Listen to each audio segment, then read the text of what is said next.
The Royal Rumble is the second biggest event of 2021, and it's going to be even bigger. During our Wrestling Insider pay-per-view watch-along is the former Raw main eventer himself. John Cena Sr. will be in studio live during the big event.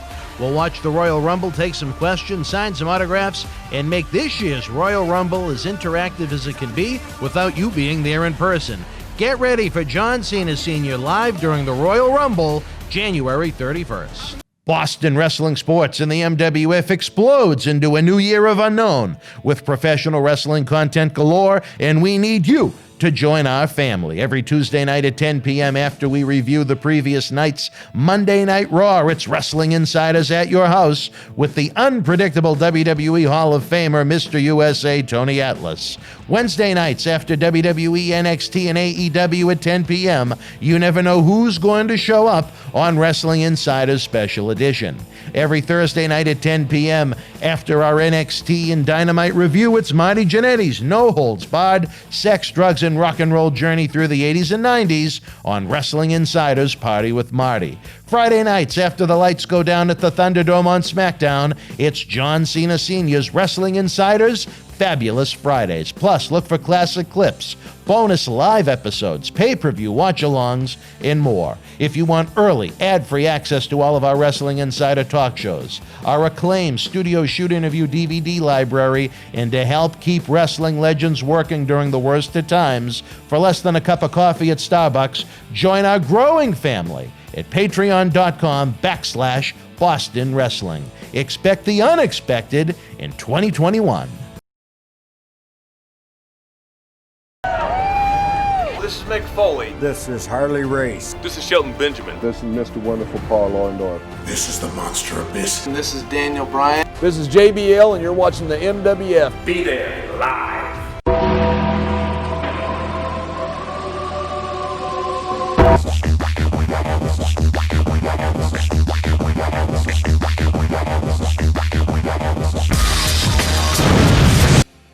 Wrestling fans around the corner, around the world, welcome to another installment of Wrestling Insider's Current Events as we look at the Friday, January 22nd, 2021 edition of WWE SmackDown from Tropicana Field in sunny Tampa, Florida, a much different locale than the freezing temperatures here at MWF Studios, downtown Melrose, Massachusetts, in the zip code of Champion 02176. I am on consecutive day number 35 here at this fine studio to bring you guys great wrestling talk, great wrestling interaction. My dear Lord, I can't believe it. Christmas Eve, Christmas Day, New Year's Eve, New Year's Day. As you guys either quarantined or enjoyed yourself, I was down here working my crippled ass off, so to speak.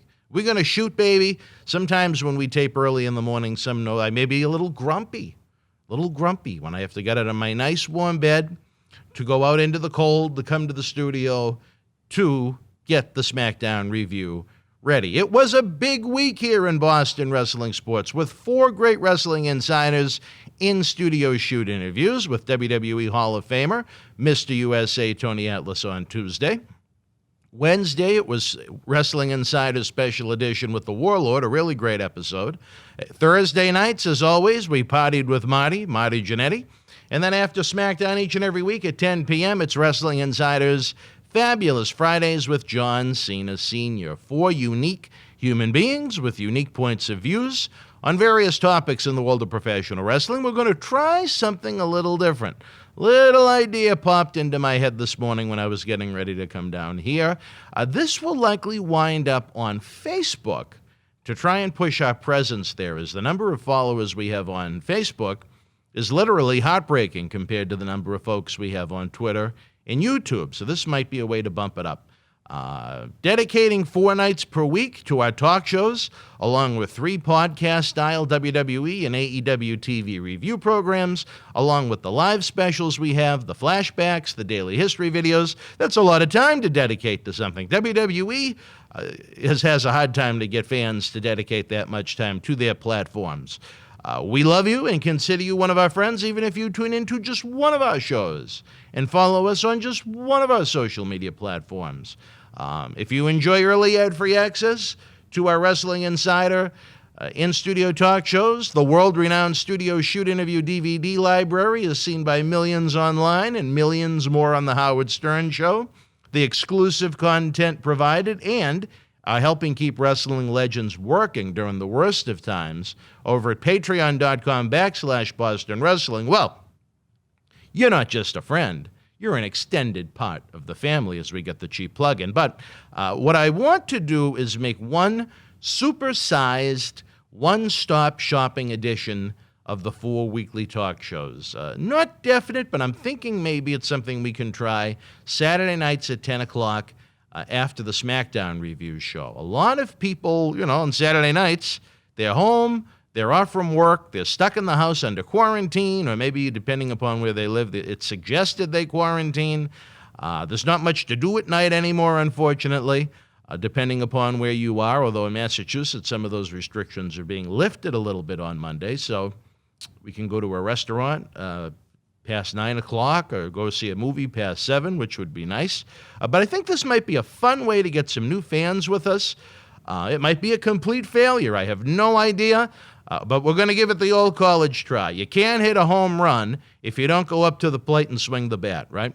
Again, we need more of our great fans to join the Patreon streaming service. Less than a cup of coffee at Starbucks. Again, over at patreon.com/Boston Wrestling. I think you'll love it. Try it for a month, see what you think. And again, help keep wrestling legends working. If you're in the market for some great wrestling merchandise for your man cave, our eBay Superstore is open for business 24/7. The link can be found in the description box below. If you're watching the premiere tonight, let us know what you thought of SmackDown using the 1 to 10 scale, 1 being the worst, 10 being the best.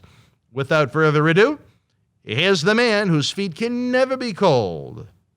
With the sock collection he has, no matter the temperature or the time of the year, Mr. Matt Degnan.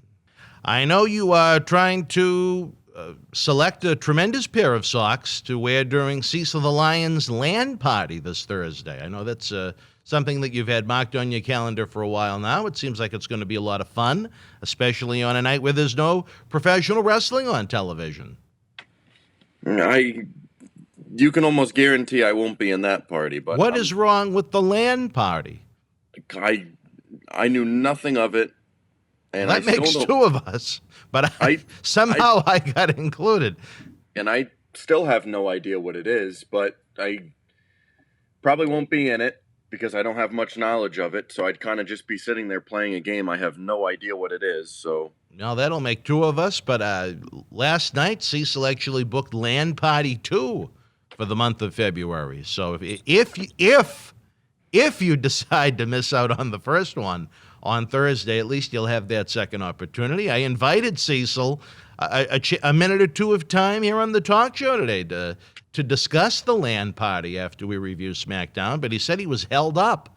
So I'm going to take that as a no.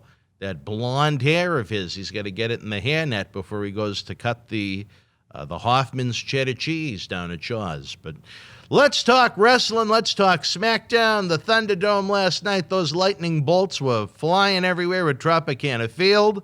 Where do we begin? Where do we end? Mr. Degnan, I hand the baton to you, sir.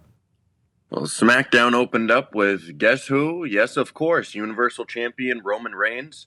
Reigns cut his usual promo to open every Friday night with Paul Heyman by his side. Then, of course, Adam Pearce interrupts the promo and joins them in the ring. After some back and forth between the 3 men, Heyman challenged Pearce in the main event of the show, and Pearce accepted with a handshake and a verbal agreement. The SmackDown openings every Friday night seem to kind of be the same every single week. Not that there's too much wrong with that. It's starting to get a little bit stagnant to me, I would like to see it a little bit different than Reigns coming out and then Adam Pearce interrupting him or Kevin Owens coming out.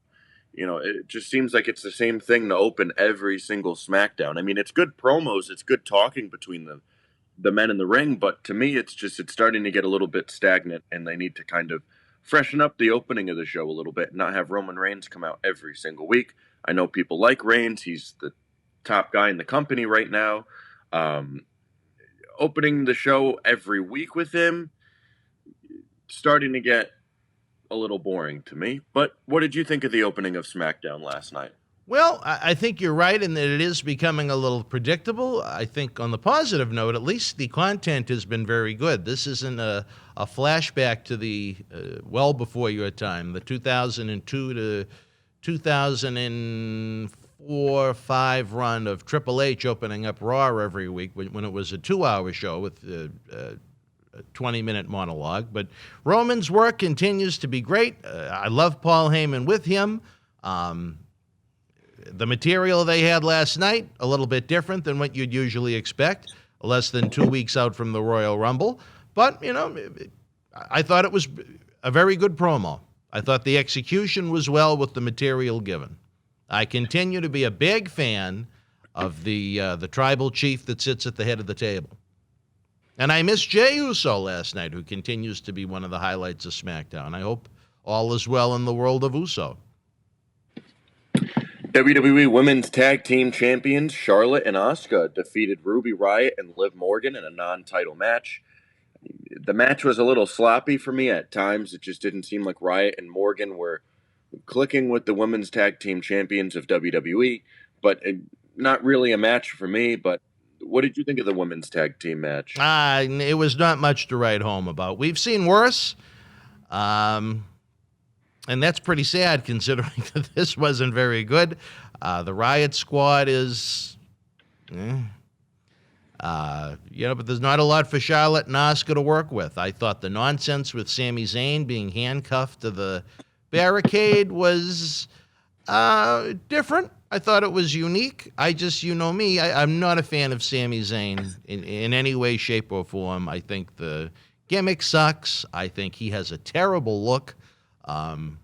It's the type of heel that it's not that, I want to see the babyface kick his ass. It's just, I don't want to see this guy. And, there are times he can get in there and have a pretty good wrestling match. But to get to that point, it's just, it's not for me. But I did think it was kind of interesting to have him handcuffed to the barricade while we had this kind of lousy women's match going on. He was handcuffed the entire night, basically up until the Intercontinental Championship match. Yeah, it was wild. He was there for about a good hour. It was wild. And with his documentary crew. Maybe that's where Glantz went. Mm-hmm. Maybe Glantz is helping tape the documentary. Maybe they're doing maybe they're doing one of those WWE Network documentaries. Oh, please. And I know you like to skip over a lot of the segments, but I have to note how bad the vignette was after the fact with Billie Kay arguing with the Riot Squad over the two of them losing out on a title match opportunity. Oh, my dear Lord, the Riot Squad lost out on a title match opportunity in a company that has 3 women's tag teams, as if we will not see them face Charlotte and Asuka again, or whoever the tag team champions may be again. Come on, give me a break. Billie Kay is just... I'm sure she's a lovely human being, but she adds nothing to a professional wrestling show. Ruby Riott's got kind of a cool look. The work, Liv Morgan, a very, very lovely lady. Again, the work, it's not believable looking. Asuka, as I've noted before, and again, it's not meant as an insult or any kind of gender attack. She works like one of the boys, which if you worked in professional wrestling, you would know that means you go in there and you work like one of the guys. You go out there and you're laying it in. Asuka is the best. Charlotte Flair is an exceptional athlete as well, and they're stuck together as a tag team right now. What are you going to do? It is what it is. Daniel Bryan came out to cut a promo. He talked about entering the Royal Rumble. I thought it was a good promo in the Rumble and everything that comes with it. Loved the breakdown from a wrestler's standpoint, which we don't get a lot. Didn't seem too scripted. It felt more real. Sometimes, as we always talk about, is when they do these promos, they feel kind of fake and very, very scripted, like the ones that Bayley does. She doesn't make them feel real or anything like that. You could tell it's scripted, and she was rehearsing them 2 minutes before she walked through the curtain. But the promo was, of course, interrupted by someone, and that someone was Cesaro. Cesaro then issued an open challenge to anyone in the back who was declared for the Royal Rumble. Then out came Dolph Ziggler, and then Cesaro defeated Dolph Ziggler which I thought was a good matchup. It did well with the time given, but it wasn't too long. But I I guess Cesaro's going to be a face now. I don't know, because Ziggler's a heel. So I'm guessing they're going to turn both Nakamura and Cesaro face and kind of break them up as a tag team. But I'm not 100% where they're trying to go. But I guess we'll find out in the upcoming weeks. But what did you think of the Bryan promo in the match that followed? I don't know if I said this last week or if I've said it to you, but I've thought it the past couple of times I've seen him. Daniel Bryan, to me, he seems like so much more of a star since he got his hair cut. You know, when he comes out with that little Dutch boy Wes Simcoe look, he looks kind of like a job guy, an enhancement talent. For whatever reason, just because it looks like he had a little bit of a style to his hair, he comes across as so much more of a bigger star to me. Does that make any sense? Kind of. Yeah? Okay, well, good. I guess I'm not the only one then. As far as... go ahead, I'm sorry. Because it's about the presentation sometimes. You know, sometimes little things like hair or ring gear or even things like theme music, things like that, you know, it goes a long way in professional wrestling. But well, there you go. I guess I'm not the only one. As far as Cesaro being a babyface, a heel, they probably don't even know at this point. You know how that goes in the world of WWE. I was kind of surprised to see Ziggler come out for the open challenge. It seems like they're trying to push Cesaro towards something where he's come away with these singles match victories over the past few weeks, which isn't a bad thing. Cesaro is excellent inside the squared circle from bell to bell. Only problem with Cesaro is he lacks a little bit of pizzazz, as we just mentioned a few moments ago. But to me, as far as his wrestling in-ring work goes, it is its main event quality. SmackDown Women's Champion Sasha Banks defeated Reginald. Don't know why this was the match/segment that they chose to bridge the first and second hour. Usually they put a good segment or match in this spot. In an intergender match that really wasn't all that great or part of a feud that was all that solid. I just don't get why they would want this match to be the 8:55 slot to get the viewers to go into the second hour to keep them watching the rest of the show. And when I looked at the viewership, I thought there would be a big decline in people turning off the channel for this nonsense. But actually, the second hour viewership did not go down that much, so I was surprised. But this would not be the match I would want getting the viewers over into the second hour. And I also didn't think they'd give this match 10 minutes, though. I mean, this match went a solid 10 minutes with a commercial break, I believe. So I don't know why they gave it so much time. I don't know why they focused on it so much to be right in the middle of the show. I mean, I was just very perplexed at why they even did the match in the first place. I mean, I could be wrong, but when was the last time they did an intergender match in WWE? I mean, I haven't seen an intergender match not like a mixed tag team or any of the shit that they do in the Royal Rumbles. I'm talking one-on-one, a solid 10-minute match. I believe this is the first one that I've seen. I haven't, unless they did one like 15 years ago that was on some random Raw. I have no idea. But I mean, for anything noteworthy, I don't remember anything being done. But when they announced it, I was like, okay, it's going to go 2 minutes. Then Carmella's going to get involved and it's going to be a disqualification. But then it kept going and going. And I go, whoa, this is going to be a real match. And then Banks won with the bank statement, which whatever, but it did not need 10 minutes of the show at all. And it did not need to be the bridge segment for the first and second hour. But what did you think of the intergender match? You know me, I absolutely detest intergender wrestling. Outside of a rare, occasional, fun presentation where kind of a stronger woman kicks the hell out of a weakling. I think that we've done that a couple of times here in Boston Wrestling and the MWF, and it really gets a good reaction. We did it with Awesome Kong once, where she took on a smaller guy inside of a steel cage, and it got a great reaction with the fans at our home at Memorial Hall, downtown Melrose, Massachusetts. But this was a much different story here as far as the presentation goes, where Sasha, who is extremely slight, I think it is fair to say, took on Reginald, who apparently is not only serves champagne, but is quite the acrobat.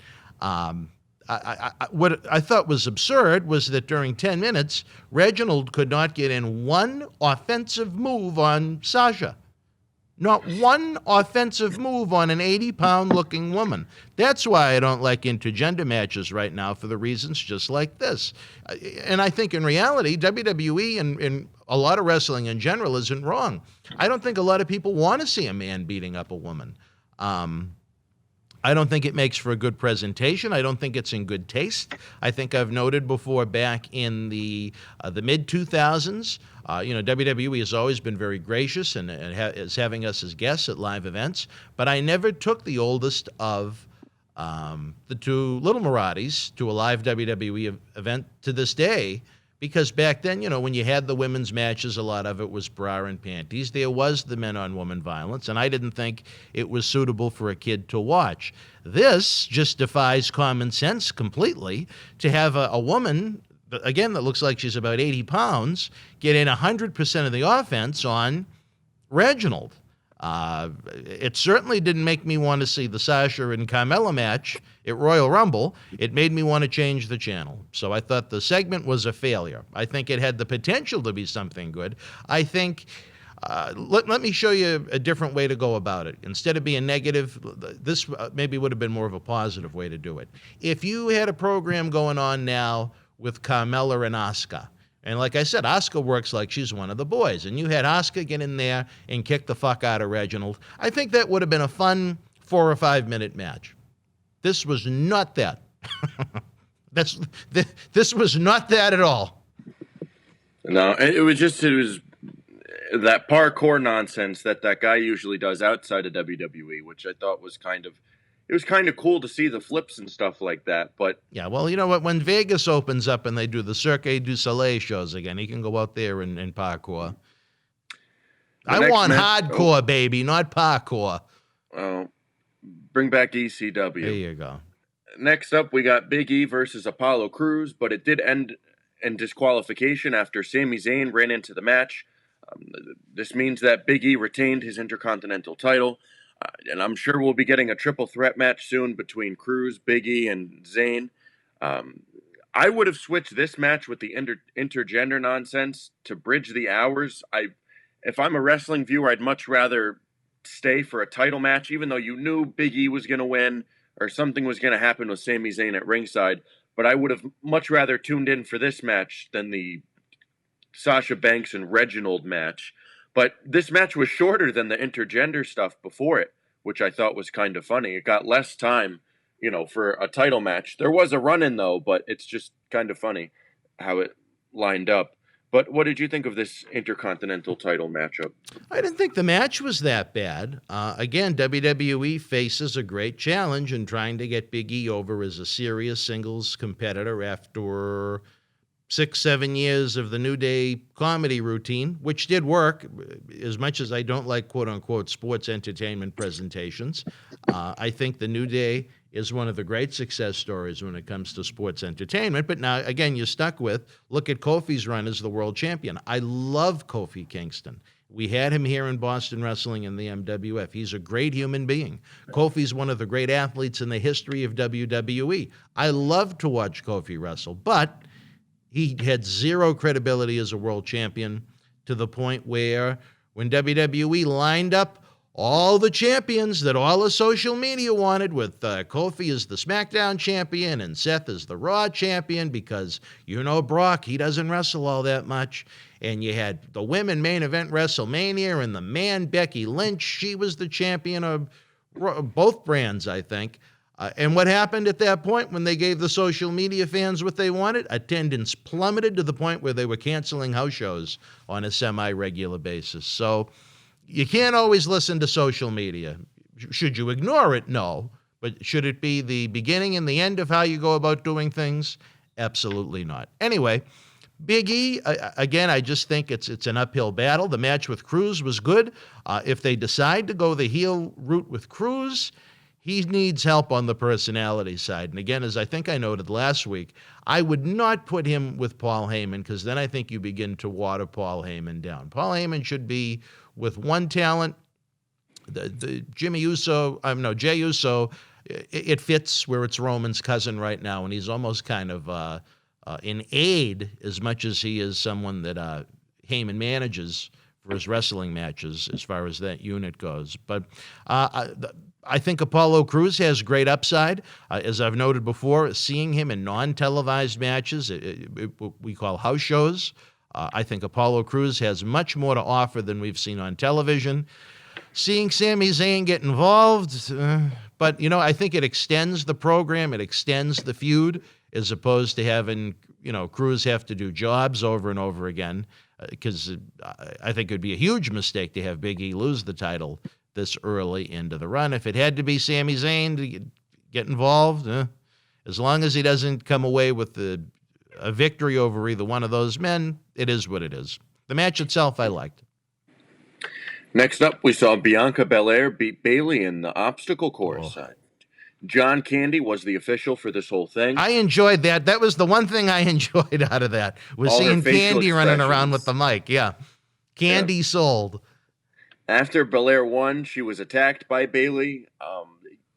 Segment that going into it, I really didn't care about, but coming out of it, I didn't think it did much for either woman. I mean, they had the hurdles come out for Belair, but they weren't really hurdles. They were kind of just half hurdles that I think I could have just stepped over running through them. And then they had the little walls, and then they had her carry. The only thing I liked was her carrying Otis. I thought that was kind of cool. I thought that was good, but I didn't like when they had the basketball hoop there. I thought that was stupid. I don't know what obstacle course has a basketball hoop at the end, especially when Bayley purposely missed the layup and then made it. And then when they did the one-on-one, and then she crossed up Bayley, and Bayley fell down, and she dunked it on a 7-foot hoop. I mean, the whole segment was just kind of stupid. When the best part of a segment is the referee in it, I mean, that's when the segment isn't really that good. It wasn't too bad like the segment they had last week for that ding-dong hello nods.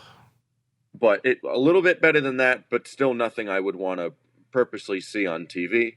But what did you think of the obstacle course? I'd like to think that this segment was the idea of someone in their writing posse that has no wrestling background and has never watched wrestling before, because it had no place on this wrestling television show.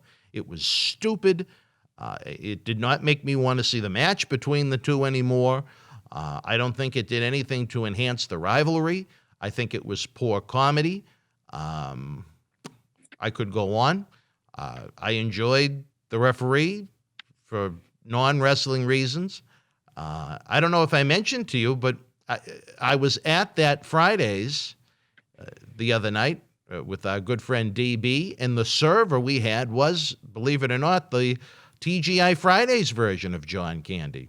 I texted Marty Jannetty. He got a big chuckle out of that. He said to say hello, which I did not pass along, believe it or not. But look at how, but you want to talk about flavor of the week and how hard it is to try and recover once WWE gives up on you. Look at a few months ago, fucking Otis's face was plastered on fucking SmackDown. Segment after segment, week after week. He was Mr. Money in the Bank. He was in the main events. Now he's fallen to the level where he's a fucking sandbag for Bianca Belair to carry around ringside. I mean, the poor bastard, all he did was work with the material given to him, but no one wanted to see him as a main eventer.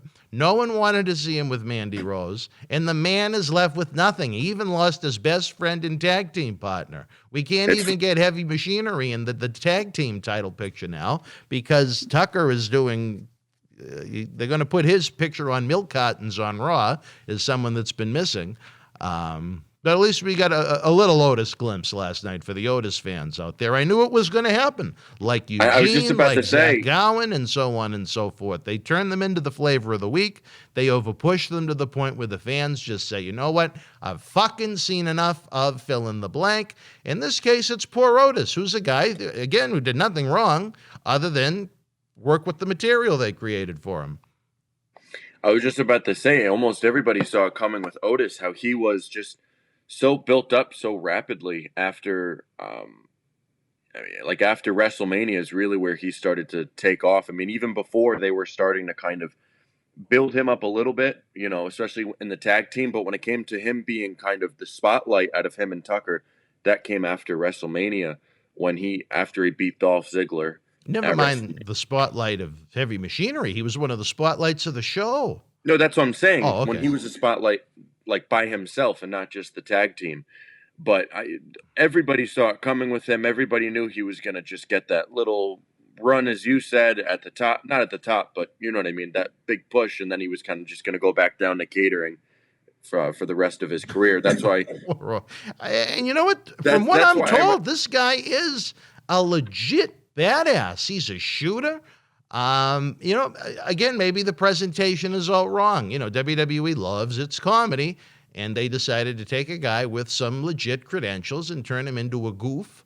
I don't know how you go back and turn him into something worth watching. Are there ways to do it? Sure. Do I have my ideas in my head as to how? Yes. But sometimes I say, why should I give away some good ideas that they can use when they're not sending me the check? I need to save it for the interview when I go down to Titan Towers in Stamford. Are there ways they could save Otis? I think so, but just as far as Otis's last year goes, just a complete and utter disaster, as the ratings were in free fall with him as one of the top guys on the show. And now, again, the man only worked with the material given, and now he's being used again as almost like a backpack for Bianca Belair. Baron Corbin defeated Dominic Mysterio. Quick matchup that didn't really have much to it. It felt forced a little bit and kind of rushed. They did have their quote-unquote main event to get to with less than 10 minutes left in the show if you add in the commercial break that they had. So the first hour was okay, but then the second hour to me kind of felt rushed and forced a little bit and kind of went down from there. But a matchup again, how long was this one? 5-10 minutes at most? I didn't have the stopwatch out, believe it or not. It wasn't that long, but I'm sure we're going to get more from these two in the future. And you add in Ray and the possibility of Seth Rollins joining the feud, which I'm sure the fans will go crazy for. Burn it down. What did you think of Corbin and Big Dom? I think Dominic could turn into the Otis of 2021 if they overpush him, as I've noted before. It seems like, thankfully, they've kind of calmed down on all the Mysterios. The daughter and Buddy Murphy romance has kind of cooled off. I haven't seen much of them the past few weeks. I think it's more than cooled off. It's non-existent. Non-existent. All right. Well, or maybe there are things going on that can't be shown on television. No. But Ray doesn't want it. Ray's going to need 2 patches for his eyes, if that's what's happening with Aaliyah and what's her name? Is it Aaliyah? Aaliyah, but she has a boyfriend outside of WWE. Well, that's all right. Wouldn't be the first time in wrestling, but yeah, I don't know what's going on with that romance that had less longevity than Otis and Mandy Rose, apparently, if we've seen the end of it, but who knows? Murphy's kind of been in no man's land recently as well. Hopefully he is a healthy man and not one of those that's been affected by the coronavirus or Aaliyah. But the Maggie Simpson of the crew has also been missing in action now for quite a while. I think we've seen the end of Angie Mysterio for this run. Her paychecks are done. Her Lesnar paychecks. Hopefully she saved her money from that big 2005 run she had with Vicky Guerrero over the battle of who was Dominic's parents. But again, that is a different storyline for a different time. Right guy went over here. I thought Dominic did well as far as trying to escape some of the Baron's maneuvers, but he is the king of WWE, and certainly he could not lose to a peasant like Dominic Mysterio, even though Baron Corbin has blocked us on Twitter because of comments made by John Cena Sr.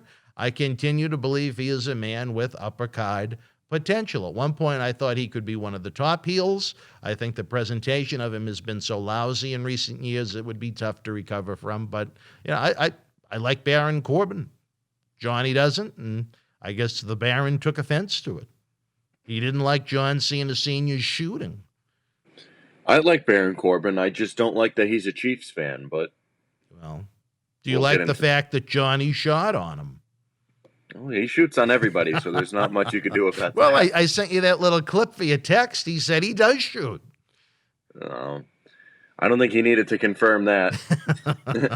You have to ask Margot Ouellette, I guess. That's a different type of shoot, but oh boy. To close SmackDown, we saw Universal Champion Roman Reigns beat up Adam Pearce after Paul Heyman was injured and couldn't compete. Pearce was saved by Kevin Owens, who came out and attacked Reigns. The show went to black after Owens was standing tall over Roman after he hit the pop-up power bomb on him through the announce table. You kind of knew Heyman and Pearce weren't going to have a 10-minute bout to end the show. You knew some type of nonsense was going to go on. Some but once shenanigans, if you will. Once I saw Heyman kind of fall off the ring steps, I go, here comes Roman. And then Roman came out, and then the bell didn't even ring. He started beating up Adam Pearce, and then he went to go throw him off the Thunderdome, and then Kevin Owens came out wearing all black. They brawled around the Thunderdome for a little bit until he put him through the announce table and hit about 5 stunners on him, which I roll at every single one of them. But they closed the show with Owens standing tall. I mean, Owens is definitely not winning that title at the Royal Rumble in the last man standing match. So, I think it's a good feud. It was getting stagnant for a little bit, but I'm glad they had Owens go away for a few weeks every once in a while to kind of sell injuries and kind of make the feud a little bit, different, and then you had Uso feuding with Daniel Bryan and Nakamura. So it made things, Roman wasn't just focused on Kevin Owens. They had other things going on in other weeks, and then you had Adam Pearce, that thing going on for a little while too. So they kind of made it a little bit more fresh, but I'm glad this is going to be the blow-off match between these two. But what did you think all of those pay-per-views between now and WrestleMania? You never know. I last man standing match at the Rumble. I think this will be the last one. But what did you think about the close to SmackDown? I thought it was clever. I like that was the way they got Paul Heyman out of it. Kind of is a dig at Adam Pearce for what he did the week before when he wound up giving Kevin Owens the Royal Rumble match. So yeah, I kind of like that. I like the fact that they had the little plan for the heel to come out and attack Adam, even though Adam is a WWE official. I guess that was overlooked where he had the verbal contract for the physical wrestling match. As I've noted before, I am not the world's biggest Kevin Owens fan. I think he's much better as a heel than a babyface, but it's what.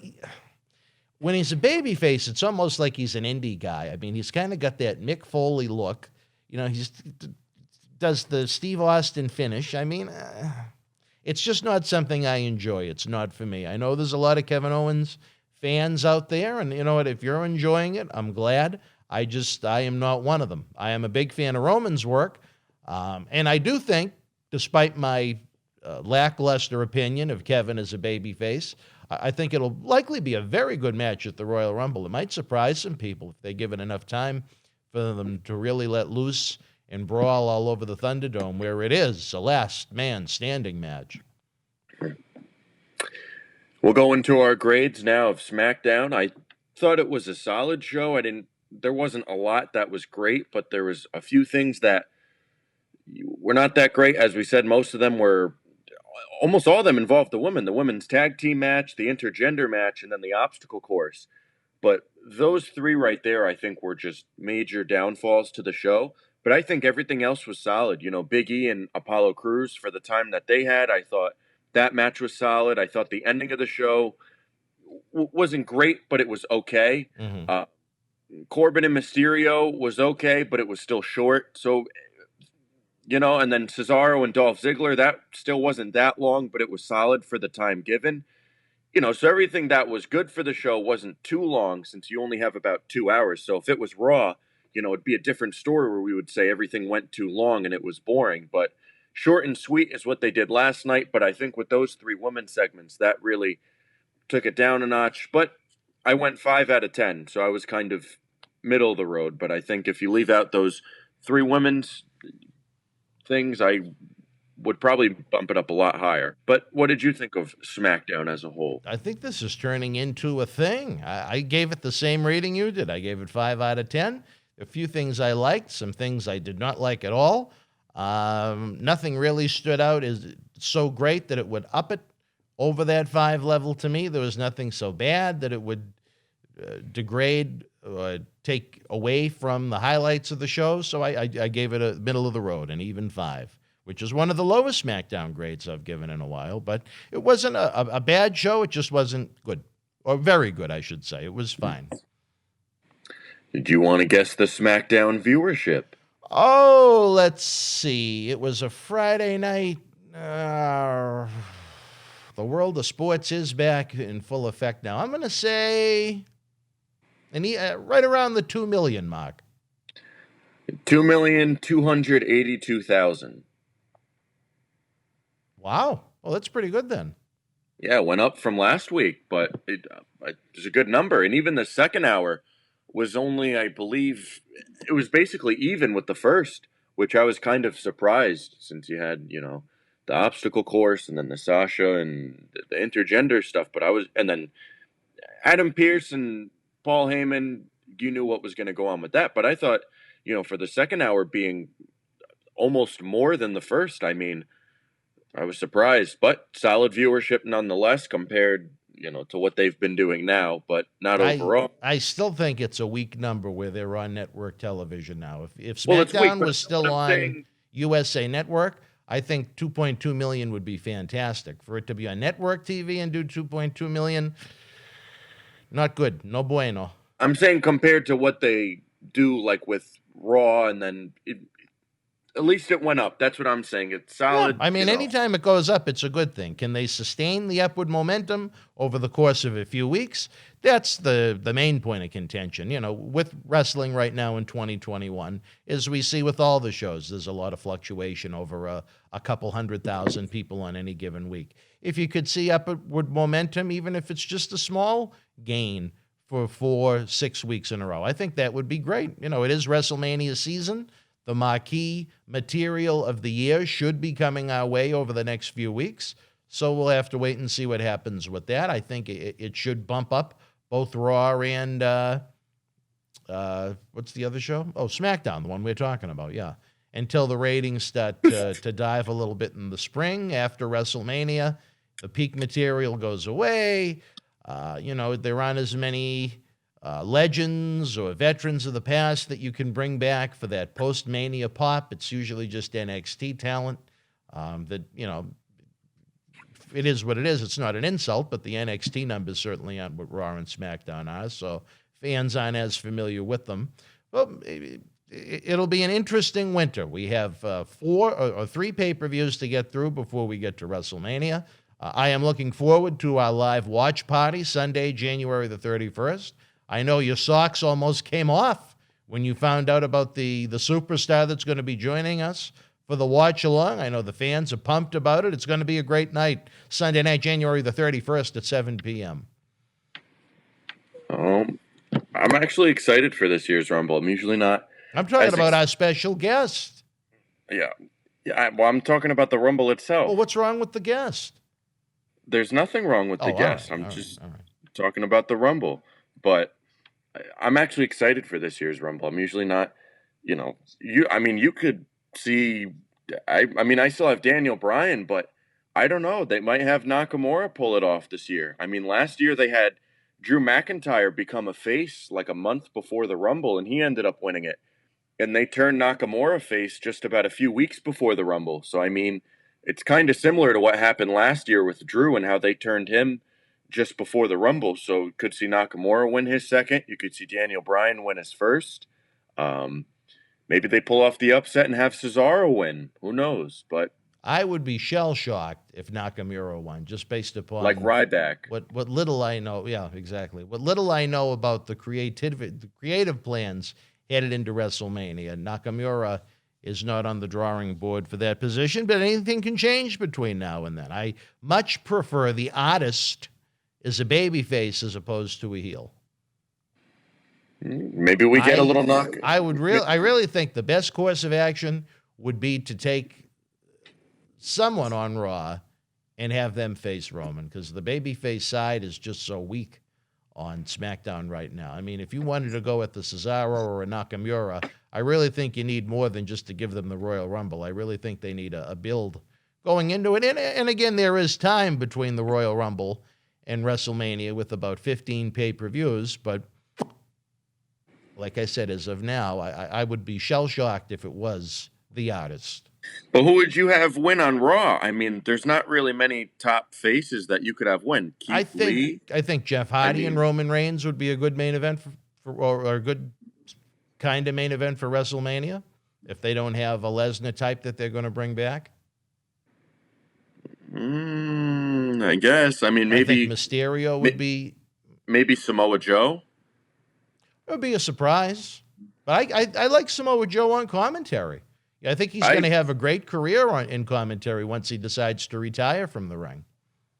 I mean, I think that would be kind of cool if he's on commentary for the match or whatever, if he goes away, whatnot. But I think that would be a nice little surprise, have him come back, win it. And then you can do that whole thing with the Samoan lineage and the family and all that, Samoa Joe and all that stuff in his name, and you're not a real Samoan and whatever. They could play it off that he's not part of the Samoan dynasty and stuff like that. So you do have some storyline capabilities there with the whole Samoan thing, but I think it would be kind of good too, because you haven't really seen a full feud between Reigns and Samoa Joe before. I mean, they've crossed paths before, but not an in-depth storyline where they have a feud over a certain amount of months or pay-per-views and things like that, especially WrestleMania main event. But I think that would be a good return for Samoa Joe to come back. I think it might give it away a little bit if, Samoa Joe isn't on commentary. Well, they don't. Well, you know how they always bring.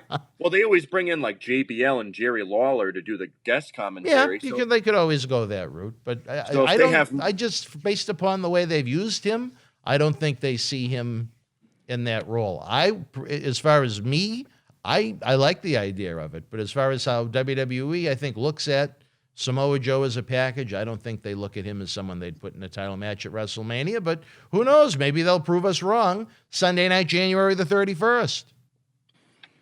I mean, I don't know. I don't know how the fans would react to that one, but the fans in pro wrestling are always all over the place, so you can't even gauge that part of it. But it's just a shame that we really will never know how good or bad of a job they did with Drew McIntyre. Oh, because the world went crazy after that, with the pandemic, and he never really had a chance to be the guy in front of human beings to give that organic reaction that is missing with Thunderdomes and empty arenas and social media and so on and so forth. It's really a shame. Like I said, that's the reason why I would have never had Drew McIntyre take a pinfall until people are back in the arenas, like they will be Saturday, April the 10th, and Sunday, April the 11th. The big question is, Mateo, will you and the Sox be in Tampa? Possibly. Possibly. All right. Well, my flight is booked. The hotel is ready. Dan Mirade will be enjoying the Sunshine State, and I am looking forward to it. TBA.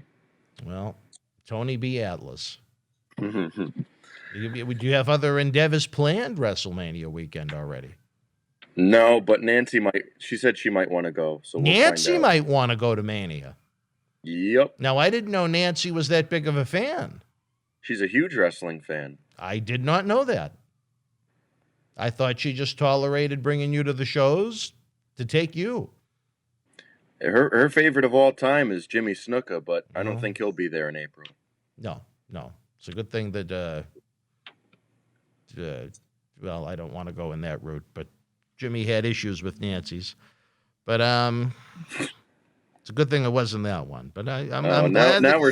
Now we're starting to get really off track. Well, we got the big land party this Thursday night.